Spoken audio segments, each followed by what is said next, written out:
things you never knew about him. That voice you hear, selling beef, beer, and pickup trucks, belongs to a man who was once told to kill it. An agent looked him dead in the eye and said if he wanted to make it in Hollywood, he needed to go back to Oregon and learn how to talk like a normal person. He didn't listen.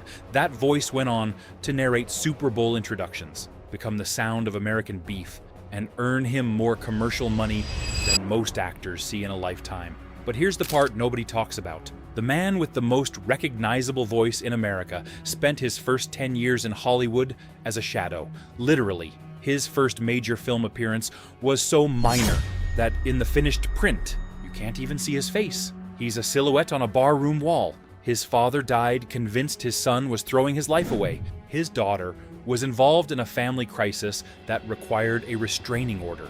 He carries guilt over a war he never fought. And the stoic cowboy, who half of America assumed was a conservative icon, quietly narrated campaign ads for Joe Biden and Kamala Harris. When his first Oscar nomination finally came, he was 74 years old, 50 years into the game. His reaction was 2 words, and they weren't "thank you." We'll get to those 2 words. But first, let's start at the beginning. These are 10 moments from Sam Elliott's life that most people never knew about.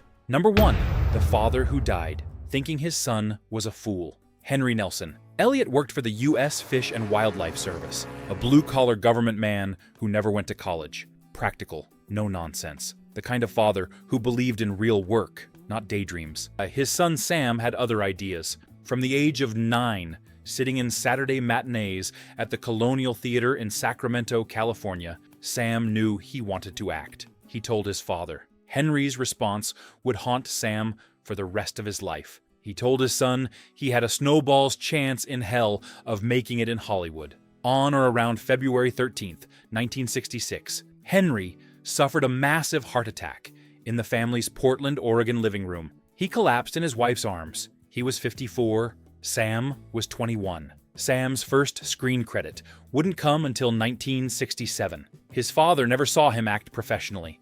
Not in a play, not on television, not in a single film. Henry died, believing his son was making the worst decision of his life. Sam has spoken about this across 5 decades of interviews. He said the worst part is when you don't think your dad's proud of you.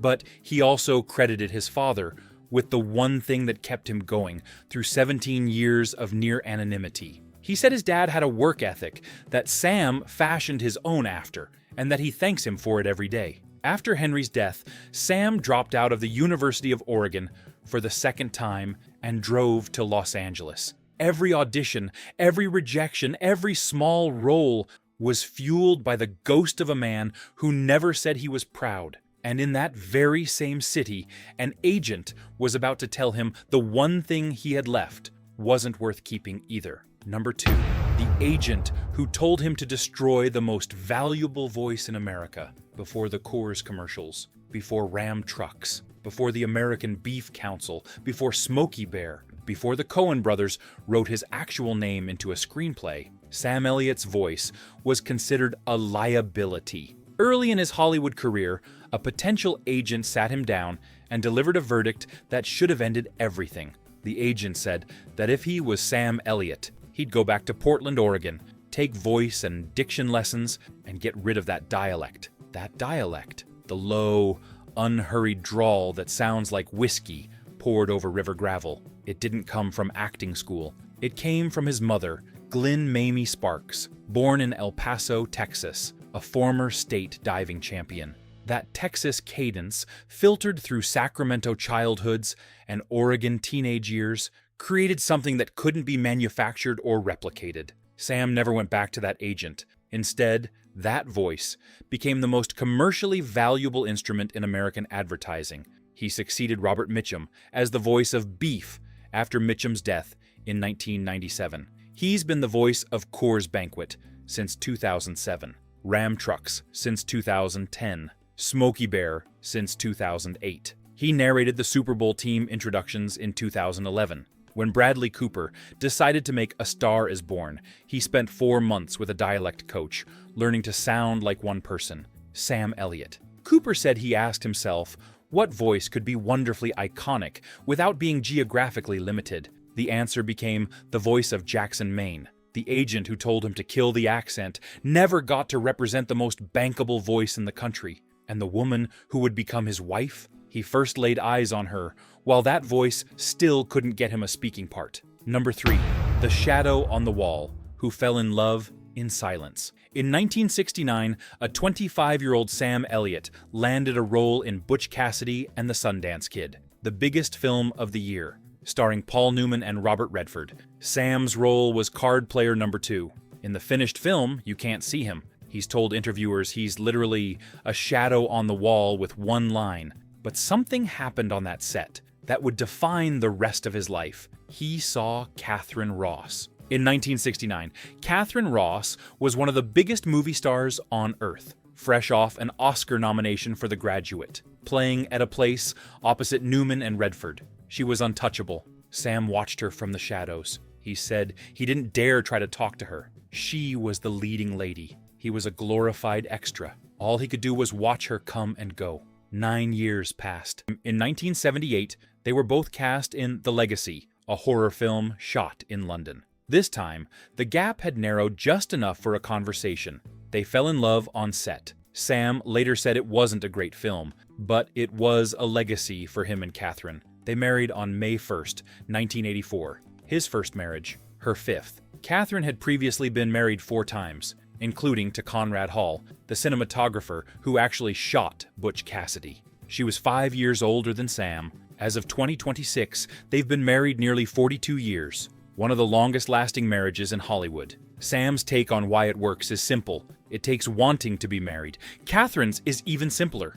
You just ride the roller coaster and hang on tight. But just as the personal life was finally coming together, Sam did something to his professional life that defied all logic. Number 4. The man who destroyed his own career at the exact moment it started. In 1976, Sam finally got his break. The film was called Lifeguard, a serious drama about a beach lifeguard reassessing his life. Shot for $900,000, it earned $5 million at the box office. Screen World named him one of 12 promising new actors of 1976. This should have been his launch pad. Instead, he set it on fire. Paramount had marketed the film with misleading Beachbody posters, making it look like a mindless summer movie. Sam was furious, and during 6 weeks of press interviews, he trashed the studio's marketing at every single stop. He's admitted he was kind of a smartass. Every time an interviewer said the movie wasn't what they expected, Sam would agree and start running his mouth. He has never worked on a Paramount-produced film since. That self-sabotage sent him into the wilderness, a decade of television guest spots, forgettable B-movies, and construction work between gigs. He appeared on Gunsmoke, Hawaii Five-0, Mission Impossible. He starred in Frogs, a 1972 film that barely qualifies as cinema. His lifeline was Falstaff beer commercials, where the voice that agent told him to destroy finally started paying rent. He said plainly that he had his shot, he had his moment, and he kind of wrecked himself by being too honest and not very smart at the same time. The wilderness didn't end until 1984, when Katharine Ross cut their honeymoon short in Hawaii to make sure Sam got back to Los Angeles for his audition for Mask. That film, opposite Cher and Eric Stoltz, became his real commercial breakthrough. He was 40 years old, nearly 18 years after arriving in Hollywood. But even with the career finally on track, Sam was carrying a different kind of weight, a guilt that had nothing to do with acting. Number 5. The Vietnam guilt that haunted him for decades. After his father died in 1966, Sam felt a pull toward military service. He visited recruiters. He brought home enlistment forms. Then, he walked into the kitchen and saw something that stopped him cold. His mother was sitting at the table with tears in her eyes. He said he remembers it like it was that morning. His mom, sitting there with coffee, tears running down her face. She said one thing, "Please don't do this." It was 1967, the height of Vietnam. A family friend helped Sam enlist in the California Air National Guard's 146th Airlift Wing at Van Nuys Airport, known as the Hollywood Guard. He was never deployed to combat. The guilt followed him for decades. He said the guys who signed up because they felt a call to duty and then came home and got spit on, that ate at him. he always felt guilty about it. He channeled that guilt into his work, most notably as Sergeant Major Basil Plumley in We Were Soldiers alongside Mel Gibson in 2002. Sam became so close to the real Plumley that when the Sergeant Major died in 2012, Sam sat in the front row at the funeral beside Plumley's daughter as she received the folded flag. But the moment that finally gave him peace happened at the Vietnam Veterans Memorial on the 4th of July.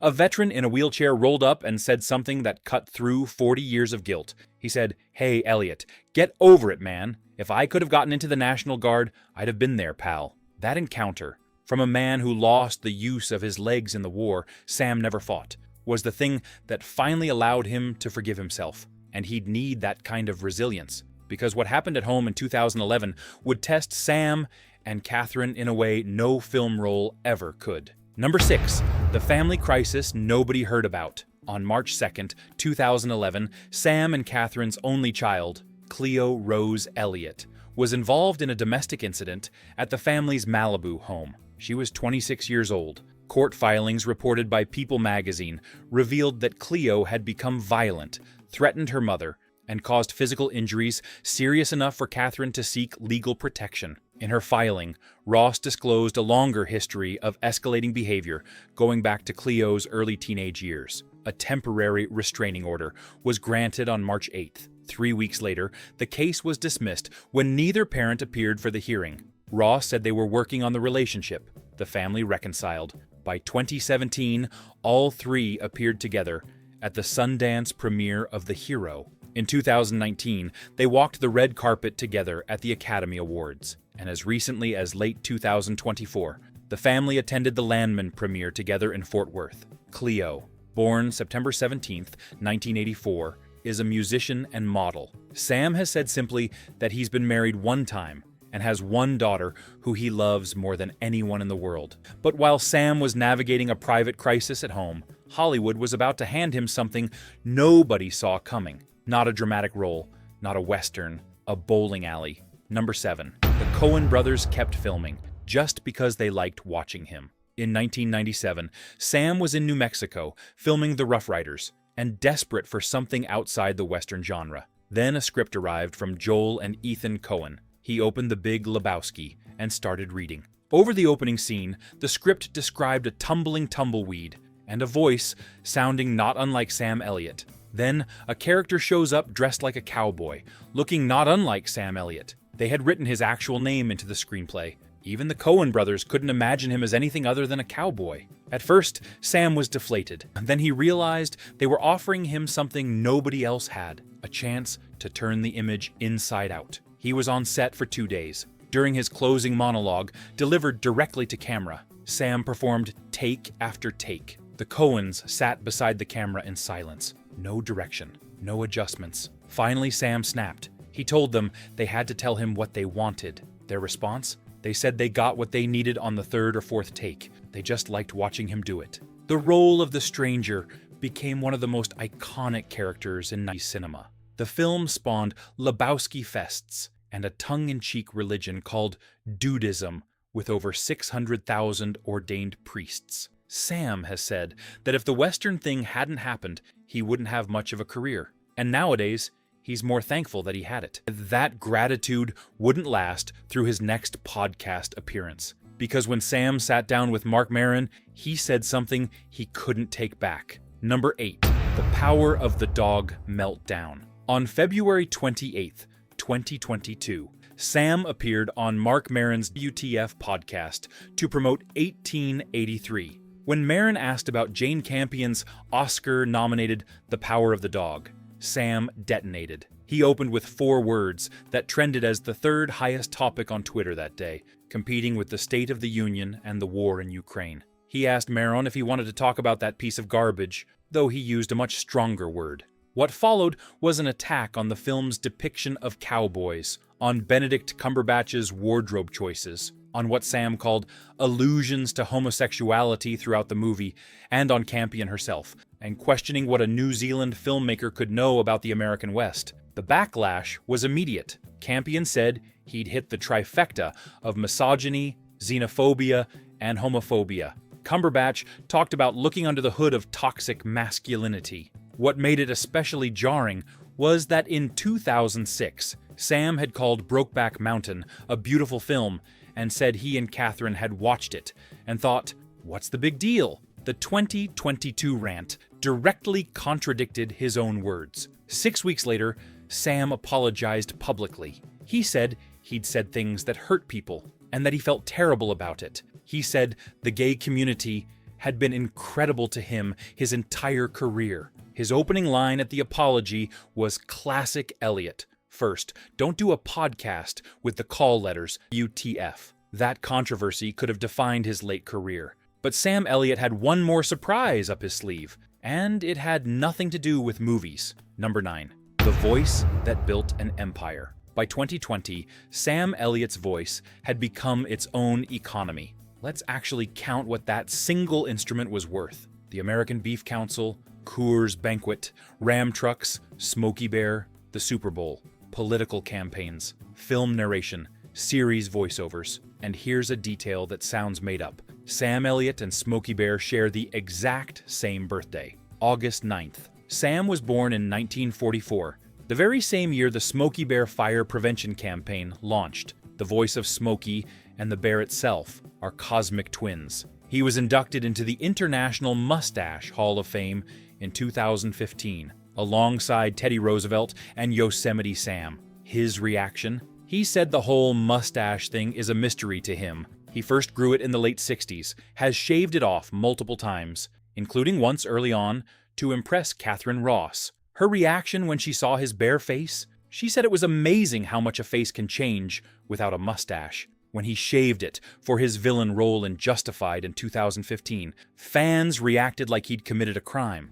But his voice did something in October 2020 that shocked his audience more than any shaved mustache. Sam narrated Joe Biden's campaign ad during Game 1 of the World Series. It reached an estimated 9 million viewers. Then, in 2024, he narrated an ad for Kamala Harris, telling voters to get over the woman thing and be a man and vote for a woman. He'd never publicly endorsed any candidate before. The revelation shattered an image that half his audience had built in their own heads for years. And conservative internet culture had used Sam's face in political memes without his permission. The cowboy who looked like he belonged on a ranch in Montana had been quietly progressive the entire time.